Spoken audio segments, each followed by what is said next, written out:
Hi girls, good morning. So here we are going to deal with the poem Still I Rise by Maya Angelou. Maya Angelou is an American civil rights activist and a wonderful writer. You should read her autobiographical novel, I Know Why the Caged Bird Sings. If you read that, you will get to know about the indescribable sufferings that Maya Angelou has undergone as a child in her own family and even in the society. So she is one person who has had various first-hand experiences of the racial discrimination, and she is one victim of the racial discrimination that had been happening in the United States of America. She was born in the year 1928, and this particular poem, "Still I Rise," is said to have been said to be written or published in the year 1978, almost when she was 50 years of age. Okay, in this poem, you find that it is full of a series of statements. Normally and also rhetorical questions. Now, what's a rhetorical question? A rhetorical question is a question that you ask, but you don't wait for a response. Okay, so so here this particular poem is a beautiful blend of powerful statements and rhetorical questions that assert self-love and self-acceptance. So the poem is a kind of a celebration also of self-love and self-acceptance. So this poem documents Maya Angelou's affirmative statement of self-esteem, how she tries to build her self-esteem in a racially prejudiced society. Okay, so as I told you, this is full of powerful statements, and the poem is set to deal with a speaker. Okay, we do not know who the speaker is. Probably it's Maya Angelou herself, but the speaker is an unnamed speaker. Let's see how the structure of the poem. In Stilla in what was the previous one? Yeah, Amari Baraka's Black Art, we saw it didn't have a structure of its own. Okay, there was a kind of a revolution the way he had structured his poem.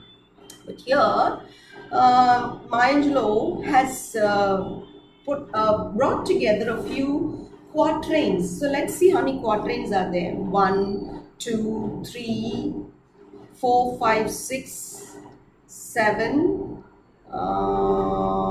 8, and then it doesn't have 7, 8, and yes, 9, but then it has a kind of a refrain also. What's a refrain? Refrain are lines, poetic lines that are repeated. Okay, and in this poem also you find repetition. Now, why do we have repetition in a poem? As I told you earlier, repetitions, I think not in this class but in the previous class, so you won't know. Repetitions are used in any poem or in any literary piece to create two effects. நல்லா கவனிச்சுக்கோங்க. Repetition வந்து it's used to create two effects. What are they? One is to create a magical effect and another is to emphasize on something. So to create a magical effect and to emphasize on something. Okay, so she says, you may write down. So we begin with the first stanza. You may write me down in history with your bitter, twisted lies. You may trot me in the very dirt, but still like dust I will rise. So she's saying here again, it is not as violent as the poetry of Amari Baraka. Especially, you don't get to see the violence that is being documented or that is echoed through or that gets resonated in black art by Amari Baraka. Here she is very, very affirmative. very clear about what she says. Okay, so she's saying, you may write me down in history when you're talking about me. When she says me, she's talking about the African Americans.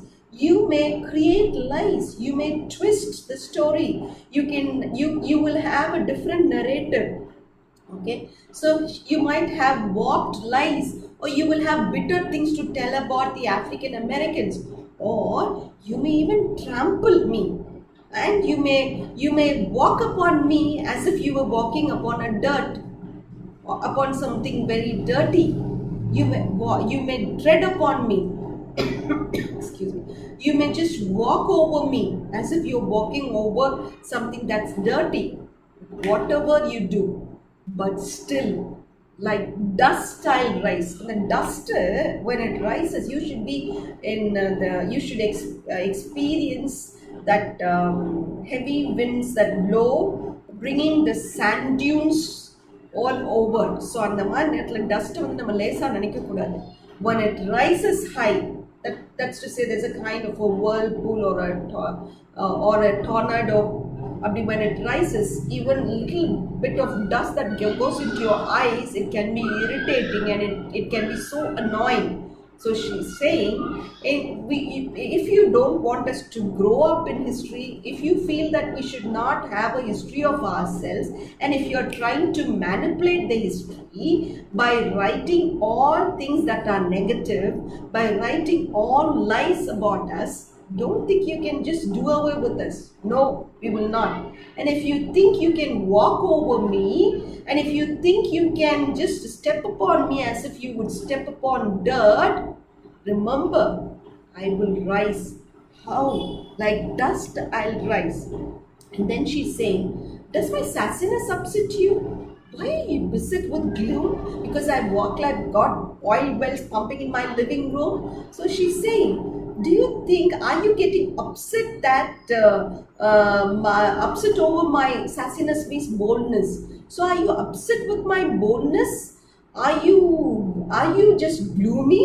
Because you look at the way I'm walking. I'm walking with all pride. I'm happy that I'm beautiful. I'm happy about my color. I'm happy. I appreciate my beauty. So I'm walking in such a way as if when you look at me, when you perceive me, you think that I have oil wells, that I'm very rich as a sheikh in the Gulf who's got oil wells of his own. So if you have oil wells of his own, you are supposed to be very rich. So do you think that I'm very, very rich? And because I'm speaking very boldly, only rich people can speak boldly. And because I'm walking with an attitude as if I have oil wells pumping in my living room, so does that upset you? Okay, so all these are rhetorical questions. Does my sassiness upset you? Why are you beset with gloom and all that? Then she goes on. Just like moons and like suns with the certainty of tides, just like hope springing high, still I'll rise.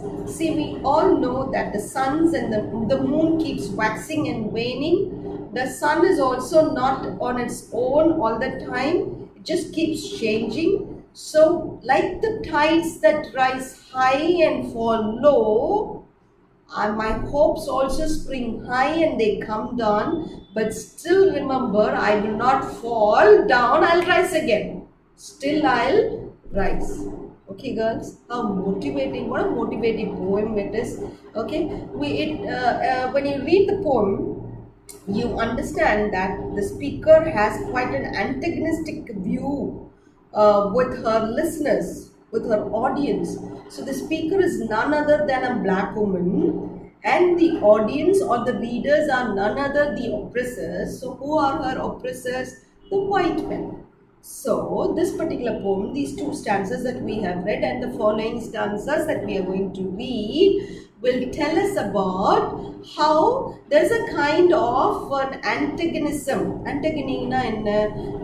They're not very happy. They are against each other. So they're against each other, and she seems to be expressing how she is rebelling from the oppression. Okay, then she's saying, "Did you want to see me broken? Bowed head and lowered eyes, shoulders falling down like teardrops, weakened by my soulful cries." So she's saying, "I know what your thoughts were. Well, I know you wanted to see me shattered. I know you wanted to see me shameful. I know you wanted to see me humiliated. I know you wanted to see me mourning over my losses. I know you wanted me to be crying over all the sufferings and pains that I have undergone. I know that you wanted to make me weak by my soulful cries." இதானே நீ நினைச்ச. See, many of them. So that's why, girls, whenever there is somebody who wants to hurt you, don't be shaken, don't be hurt, don't cry, because when you cry, it's their success. They want you to cry, they want you to be humiliated. ஹியூமிலியேஷன்றது நம்மளோட attitude தான், நம்ம தான் feel பண்ணுது. யாராவது நீ humiliate பண்ணால், don't just keep ignoring. Okay, don't just even turn around. Just keep ignoring and walk with your head held high. And the attitude path, they should be hurt.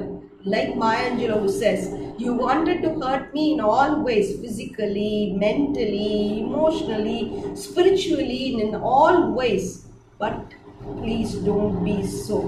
I will not give you that happiness of, I will not give you the victory." என்ன victory?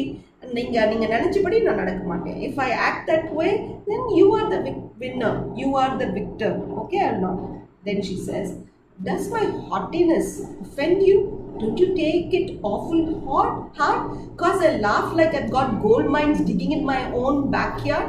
So நான் ஹாட்டியா ப்ரௌடா இருக்குது உனக்கு ஒஃபென்சிவா இருக்குல்ல, it's difficult for you to digest. No, you I laugh, you want me to make me feel very sad. You want me to make me feel very low. But what am I doing? I'm laughing a lot. And when I'm laughing a lot and when I'm cheerful and happy, it is like I have got gold mines in my backyard. நானே என்னமோ தோண்டி gold mines இருக்கிற மாதிரி I'm happy. So that's irritating you, right? So I'm not going to be going to allow you to be happy over my sadness. என்னோட sadnessல உன்னைய சந்தோஷமா இருக்க விட மாட்டேன். Okay? Then she's saying, like, look here, Amari Barakaoட expression in black art மாதிரி, she's saying, "You may shoot me with your words, you may cut me with your eyes. So you might try to pull me down by your words, you might try to abuse me verbally, you might try to condescend me by your looks." Condescending na elakkarama paakradhu. So you may cut me with your eyes, you may kill me with your hatefulness. So you might even kill me, okay, by hating me, by detesting me. But still, like air, I will rise. So still like air, I will rise. Then she's saying, "Does my sexiness..."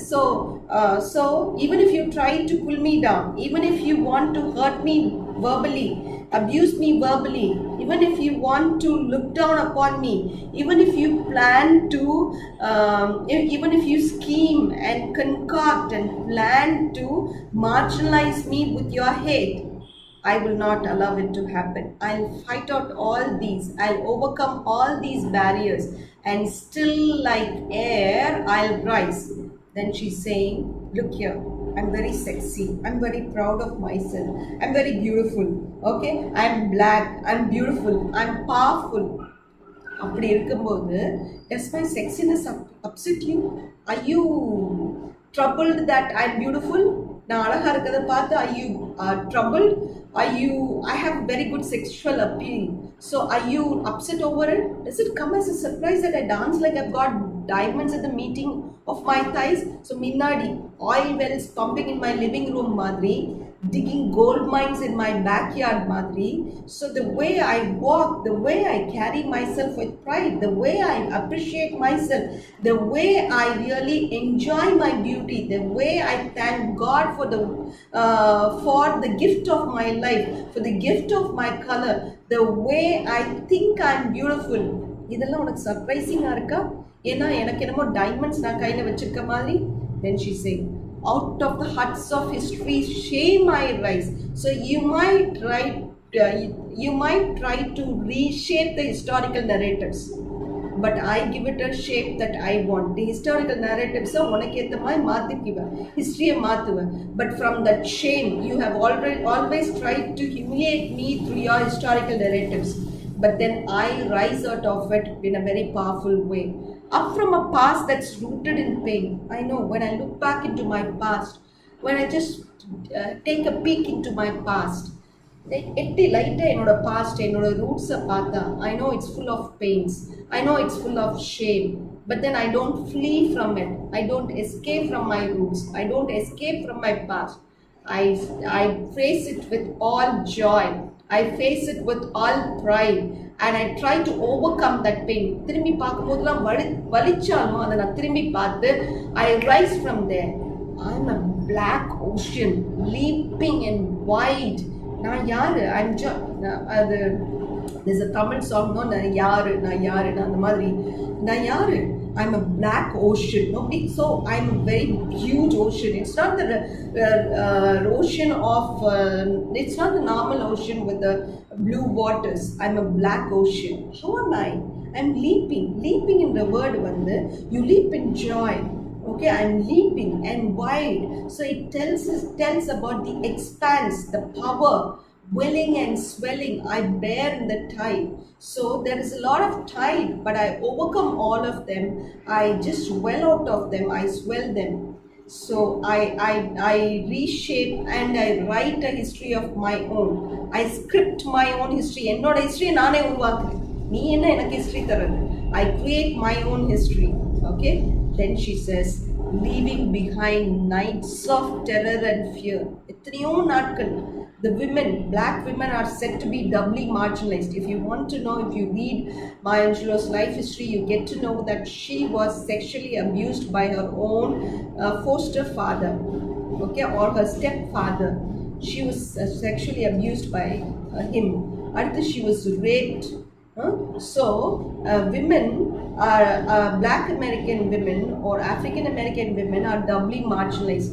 ரெண்டு விதமா marginalized ஆகுறாங்க. ஒன்று வந்து in the name of race as African Americans என்ற விதத்துல, இன்னொரு விதம் as women. எல்லா விமனுக்கும் இருக்கிற பிரச்சனை அவங்களுக்கும் இருக்கும். So as women and as black Americans or African Americans, they are marginalized. So that is why we call them doubly marginalized. So she's saying, leaving behind nights of terror and fear, because most of the time many black men would go out to work and then these women are at home all by themselves. At that time they don't have a security of their own.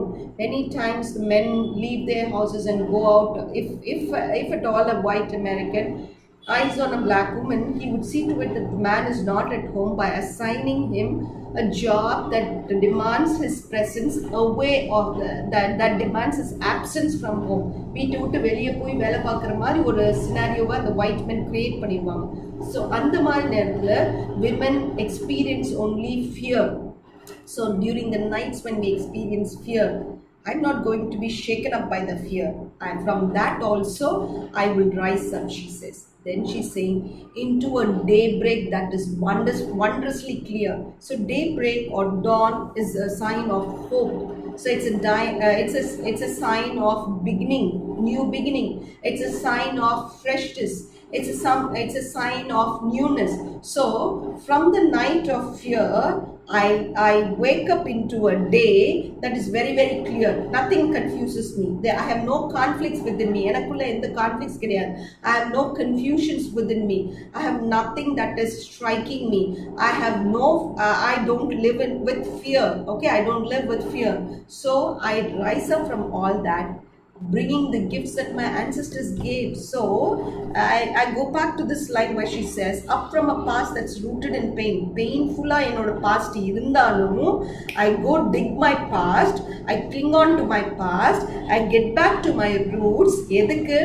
In my roots, in my past, my ancestors have hordes of lessons for me to teach. என்னோட ancestors எனக்கு நிறைய சொல்லிக் கொடுக்கிறதுக்கு இருக்காங்க. So they have given me lots of gifts. So I bring those gifts from them. So I have the resilience, RESILIENCE. I have the resilience, I have the courage to face and overcome all challenges in life as a woman, particularly as an African American. And where did I get these resilience and courage from? I got it from my ancestors, because அவங்கள்ட்ட அது இருந்ததுனால தான் they could overcome the greatest slavery and then be freed. So she's saying, I got the gifts from my ancestors and I'm the dream. நான் தான் the dream. So she's saying, see, look here, I'm able to rise from everything that is trying to suppress me. So you walk upon me as a dust, I rise. Okay, I go back. So you walk upon me as a dust, I rise. Then you want me to be, you are upset with my boldness. I'm not bothered about it. I rise. Like moons and suns that have their own tides, ebb and flow of the tides, I too have my own ebb and flow and I rise. And then you wanted me to be sad, broken hearted, and you wanted me to brood over my own sufferings. Did I do that? No, I rose up from that. Then I'm just proud of my own self. You wanted to make me feel ashamed of my color. You wanted to make me feel low of my own self. En self பார்த்து நானே வெட்கப்படுற அளவுக்கு நீ create பண்ண. But no, I'm very, very happy. I'm very proud of myself. And the way I go, the way I laugh at and be happy about myself, it makes you feel that I have gold mines digging in my own backyard. Okay, so you wanted me to be set aside through your hatefulness. No, I didn't do that. So I looked at myself, appreciated my beauty. I just adore my own sexual appeal. I just know that you have written wrongly about me in the African Americans in the history. You wanted to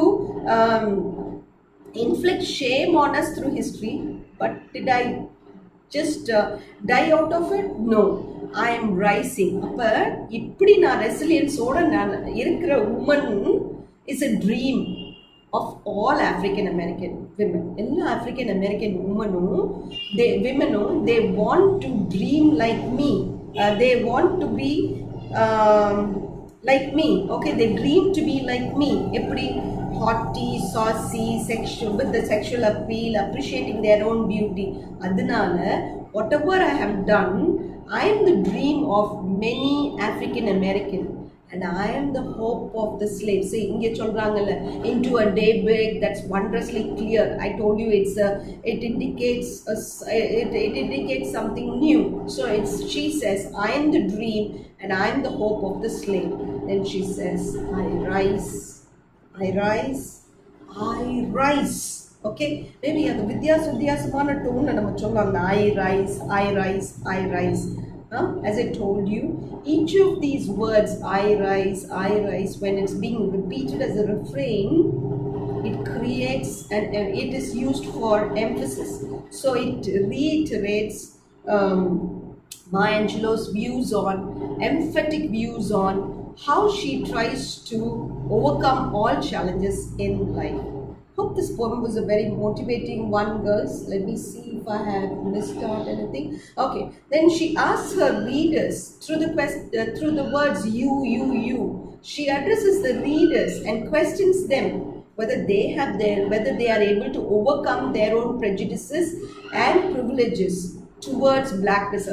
You sometimes she's even addressing the black people. Many black people are not able to overcome their blackness. So she's asking, are you able to overcome your blackness? Okay. Then the reader is not responding by surviving. She's thriving. She's living her life to the best, to its best. Okay, then we get to know that through this poem, Maya Angelou is able to rise through her usage of the phrase I rise. Repeatedly, she's able to rise above two things. What are those two things? She's able to rise above prejudices. She's able to rise above hatred. Okay, and she's very, very determined not to be broken. She refuses to be broken. Do you want to break me? Okay, with your words, with your eyes, with your hatefulness? Do you want to do that to me? I don't want to take whatever you intend doing. Okay, so she refuses to break as is intended by her oppressors. So as we all know, this poem is a very, very motivating poem, is an inspiring poem, and it's a moving poem that celebrates self-love and self-acceptance. So it's a wonderful poem that celebrates self-love and self-acceptance, girls. Hope you understood this poem. Did you all enjoy the poem? Okay. If you have any doubts with regard to this poem, please ping me personally, okay, or ping me in the WhatsApp group that we created, or post a query in the Google Classroom that's been created for you for this particular course. So thank you so much, girls. Have a good day. Enjoy your day. Take care. Stay safe. Thank you all. Bye.